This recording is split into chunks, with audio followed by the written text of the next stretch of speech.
લખપત તાલુકાનું આરોગ્ય તંત્ર વેન્ટિલેટર પર. ડોક્ટરોની અછત વચ્ચે ફાર્માસિસ્ટ અને નર્સના ભરોસે ચાલે છે સારવાર. સરહદી કચ્છના લખપત તાલુકાના આરોગ્ય વિભાગમાં ભયંકર અરાજકતા વ્યાપી હોવાના અહેવાલો પ્રાપ્ત થયા છે.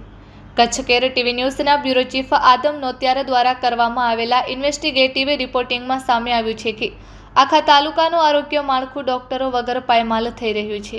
Narayan Sarovar પીએચસીના medical officer doctor દર્શ શાહના લાઈવ રેકોર્ડિંગમાં તંત્રની અંદર ચાલી રહેલી ગેરરીતિઓના પુરાવા મળ્યા છે.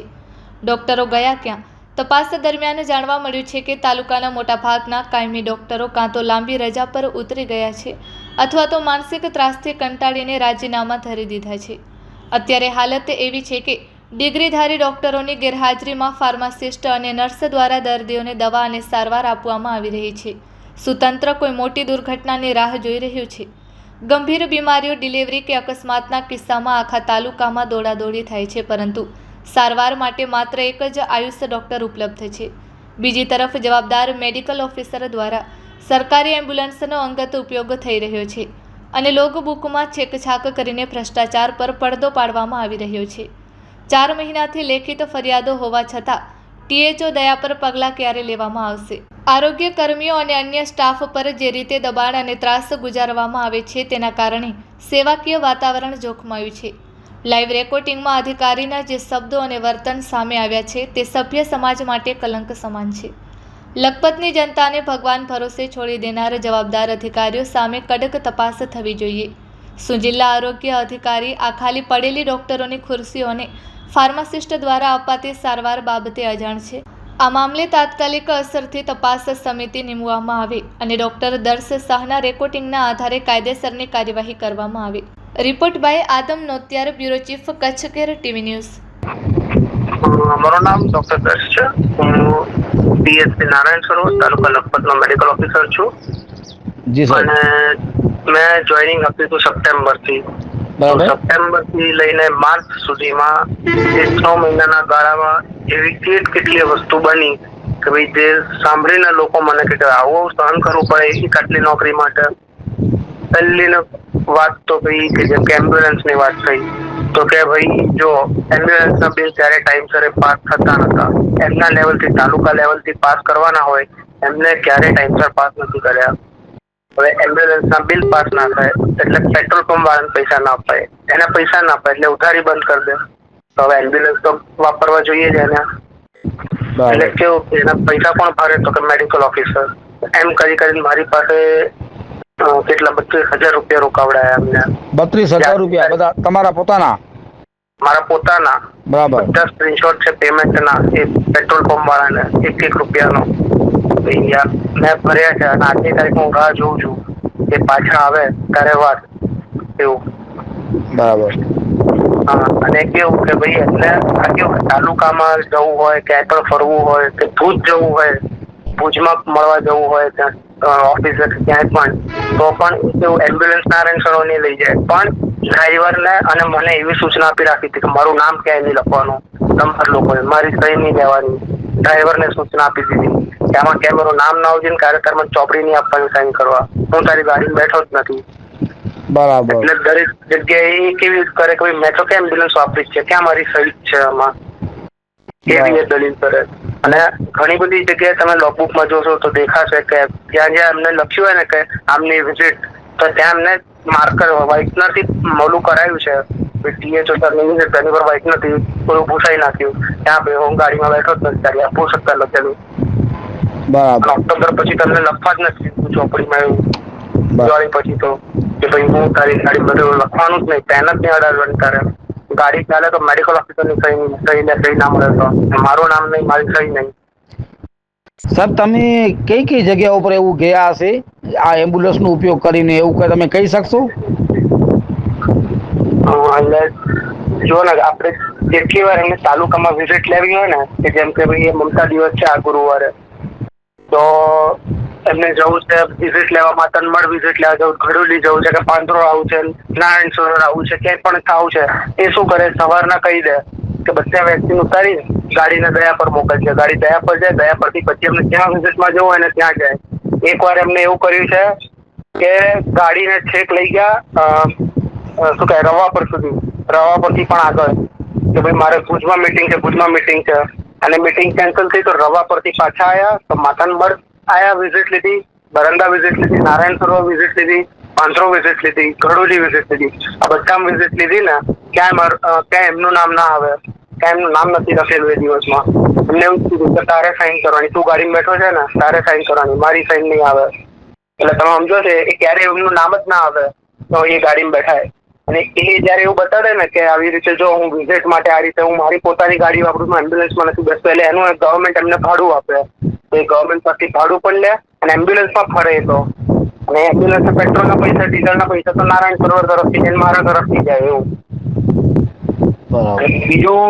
બીજો માનસિક ત્રાસ આપે તો ભાઈ હવે તો આપણે બેઠા છીએ, કામ કરવા બેઠા છીએ, કોઈને એવું કરવા નથી બેઠા, સવારના 9 વાગે દોટ પહોંચી જઈએ.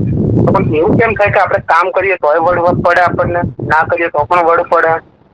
નાની વાતે ફોન આવી જાય કે આ કેમ નથી કર્યું, આ કેમ નથી કર્યું, આ કેમ નથી કર્યું. બસ દરેક વસ્તુનો એક નિયત સમય હોય, એ સમય ગાળાની વસ્તુ થાય. અમે અમારી રીતે પૂરતી કોશિશ કરીએ છીએ, લોકોને ફોન પર ફોન કરીએ કે ભાઈ તમે આ કર્યું. અમે અમારી રીતે જેટલું થાય એટલું કરીએ, પણ સામેથી એ ઉપરથી એટલું અમને હેરાન કરે ને કે એક ટાઈમ પછી અમારી કરવાની ઈચ્છા મરી જાય છે. કરીને શું ફાયદો જ્યારે અમારે કરીને આટલું સાંભળવાનું છે, પછી કર્યા વગર સાંભળીએ.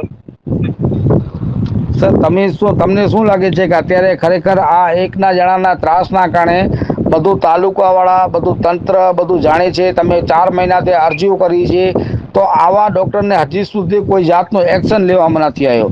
ને અત્યારે તમને પોતાને ખ્યાલ હશે કેવા દર્દીઓ તમારી પાસે આવ્યા હશે અને ક્યાંક જ્યાં ડૉક્ટરો નથી ત્યાં હાલ શું હશે, પરિસ્થિતિ શું છે અત્યારે. અમે તો અહીંયા બધી જ વસ્તુ જોઈએ છીએ, માતાનમઢ છે, ગઢોલી છે, જ્યાં જાઉં છું દર્દીઓનો બેહાલ છે. તમને કેવું લાગતું હશે કે દર્દીઓ બધા પ્રાઇવેટની અંદર બધા દવા લેવા માટે જઈ રહ્યા છે? એના માટે તમે શું કહો છો સાહેબને? આના ઉપર ખરેખર કાંઈ નિર્ણય લેવામાં નથી આવતો, ઉપરના અધિકારીઓનું એક્શન શું કામ ના લેવામાં આવે, એનું કારણ શું હશે? એટલે જો તમારી એ વાત તો સાચી છે, નુકસાન તો બહુ જ થઈ રહ્યું છે. આખા તાલુકાને આરોગ્ય તંત્રને બહુ જ નુકસાન થઈ રહ્યું છે. એવું નથી કે ખાલી ડોક્ટરોને હેરાન કર્યા છે, ના, દરેક કેડરને હેરાન કર્યા છે. એટલે તમારા ઘરે આવીને જે વ્યક્તિ આશા વર્કર તમારી પાસેથી તમારી જોડે જે સારા સંબંધ રાખે, તમારા ગામની આશા વર્કરથી લઈને મેડિકલ ઓફિસર, MPW, MPH બધાને હેરાન કરી નાખ્યા છે. હવે વ્યક્તિએ ઘણા બધા અત્યારે રજા પર ઉતરી ગયા છે. હાલ આજની તારીખમાં કોઈ અકાઉન્ટન્ટ આખા તાલુકામાં નથી, બધા કોમ્પ્યુટરના કામો અટકી પડ્યા. કેમ તો કોઈ છે નહીં સ્ટાફ. આરોગ્ય તંત્ર લખપત તાલુકાનું બેસી ગયું છે. હાવ અત્યારથી કેવું કે કોમ્પ્યુટર વાળા પણ બધા રાજીનામું આપી દીધું. રાજીનામું નથી આપ્યું, રજા ઉપર ઉતરી ગયા. રજામાં ઉતરી ગયા. એક આટલું ત્રાસ. હવે કેવું બે જે કોમ્પ્યુટર ઓપરેટર છે ને એમને તો કેવું દયાપરમાં ડ્યુટી આપી અને એમના PSC ની તો ડ્યુટી ખરી અને એડિશનલ જે ચાર્જ આપે એ અલગ. એટલે અને બીજું જે માનસિક રીતે હેરાન કરે, હવે જેટલા દિવસે દયાપર હોય ને તો એવું જ કરે કે અરે ભાઈ બહુ હેરાન કરે. સવારના 9 વાગે ચાલુ થાય એમનું, 10 વાગે ચાલુ થાય એટલે રાતના કેટલા વાગે ને કોઈ ના કહી શકે. હાલની તારીખમાં તો અત્યારે તો ચલો 7 વાગે 7:30 વાગે છોડતા હશે કોઈને. પહેલા હું આવ્યો ને ત્યારે મને યાદ છે 9 વાગ્યા સુધી બેસાડતા હતા.